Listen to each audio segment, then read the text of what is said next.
How to add cracks to your graffiti piece. For beginners, watch all the way until the end to master the skill.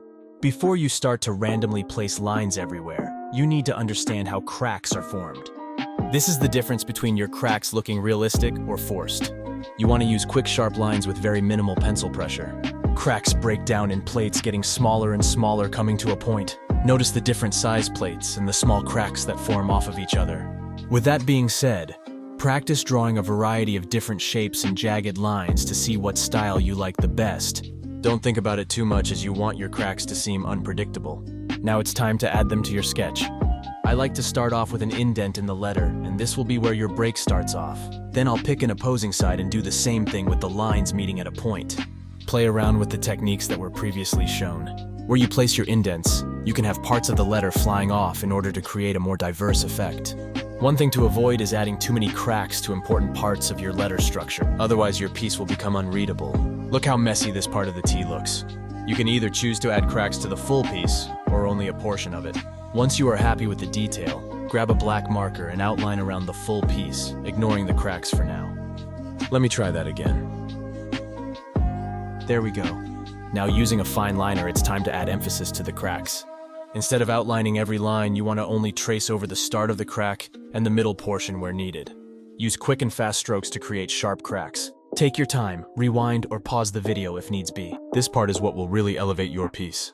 Whilst you are still watching, this is just a reminder that full beginner graffiti tutorials are coming once a week on YouTube very soon. So if you haven't already, hit that subscribe button and turn on post notifications so you never miss an upload.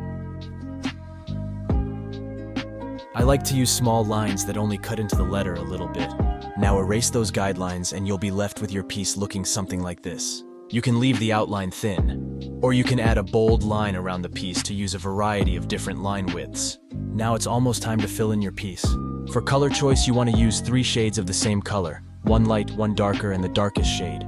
Now let's take a look at how to fill in your cracks. You want to start by choosing a light source, and then filling in your cracks with the lightest shade. Think about each individual plate as if it is a sphere. Then you want to work lightest to dark, adding depth to your piece like so. Where the highlight is hitting, the low light will be opposite. Blend the shades so it creates a smooth gradient. If you don't have alcohol-based markers, you won't be able to do this part. Add white highlights if you feel the lightest shade doesn't have enough contrast. Now with that being said, fill in your entire piece using the lightest shade first. Be sure to use even and consistent lines for a clean fill.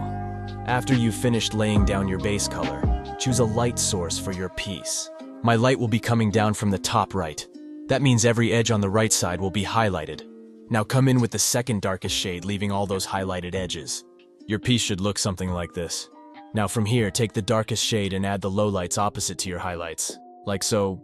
This is the most satisfying part, as you really see the piece starting to come together. Make sure you take your time and don't miss any edges. Otherwise, the piece will look sloppy. This may take some practice, so don't be annoyed if you don't get it right on the first time. Look how it makes the cracks look three-dimensional. Now you are almost finished. Add final details like a background to make your piece pop even more. From here, I like to take a gray marker to use for the drop shadow, as it's more realistic. If you don't have a gray marker, a black drop shadow will work just fine. A full drop shadow tutorial is coming soon if you don't already know how to do so. And there you go. You have learned how to add cracks to your graffiti piece. Comment if you found this tutorial helpful. Hit like and subscribe to show support.